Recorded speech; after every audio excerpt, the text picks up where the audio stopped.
మోదీ పాలనలో పేదలు బతికే పరిస్థితి లేదన్నారు మంత్రి సీతక్క. బీజేపీ నేతలు మతం పేరుతో విద్వేషాలు రెచ్చగొడుతున్నారని మండిపడ్డారు.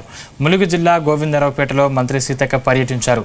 ఈ సందర్భంగా మంత్రి సీతక్క సమక్షంలో 200 మంది కార్యకర్తలు కాంగ్రెస్ పార్టీలో చేరారు.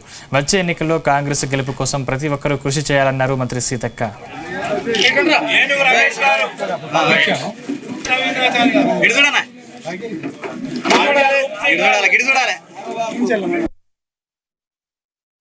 గత ప్రభుత్వాలు పెద్ద పెద్ద బిల్డింగ్లు కట్టిరు, 1000 కోట్లు. కానీ ఊరికొక 500 మందికో 200 మందికో 100 మందికో పేదలు ఇచ్చి ఉంటాయి. ఇప్పుడు చాలా మందికి ఇల్లు వచ్చాయి.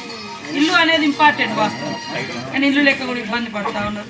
అదేవిధంగా 200 యూనిట్ల కరెంటు ఫ్రీ కూడా వస్తుంది, మరి బస్ ఫ్రీ నడుస్తుంది. మరి ఇంకా అవి ఏమున్నా కూడా మనం ఒప్పుకున్నాయని మేమేం పెద్ద పెద్ద కట్టడాలు పెద్ద పెద్ద ఏం లేవు, జనానికి ఇచ్చేటివన్నీ ఇచ్చేయాలి అనే లక్ష్యంతో ఉన్నాం.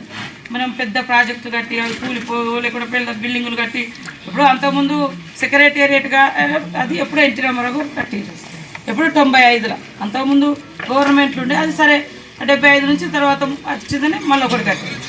అది కూలిపోయి అంటే ఒక ఇల్లు కట్టుకుంటే కనీసం 50 ఏళ్ళని ఉంటుంది.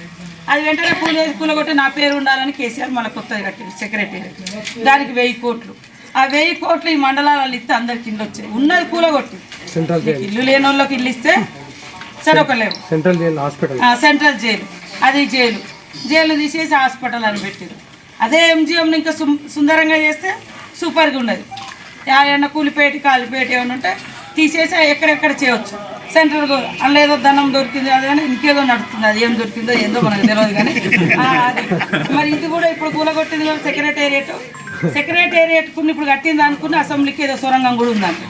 అప్పుడు నిజాం కాలంలో అక్కడికి ఇక్కడికి ఆర్థిక వ్యవస్థ ఫైనాన్స్ అంతా అలా నడిచేది. ఎంత ఏదేదో ఉన్నాయి చర్చలు, కానీ అవన్నీ నిజంగా పేదోళ్ళకి కట్టిస్తే ఇబ్బంది లేకుండా అప్పులు తెచ్చి కట్టారు. ఇప్పుడు అప్పులు 7 లక్షల కోట్లు. మొన్ననే రేవంత్ రెడ్డి గారు మరి మన ప్రభుత్వం వచ్చినాక 29,000 కోట్ల రూపాయలు 29,000 కోట్ల రూపాయలు వడ్డీలు కట్టారు. 29,000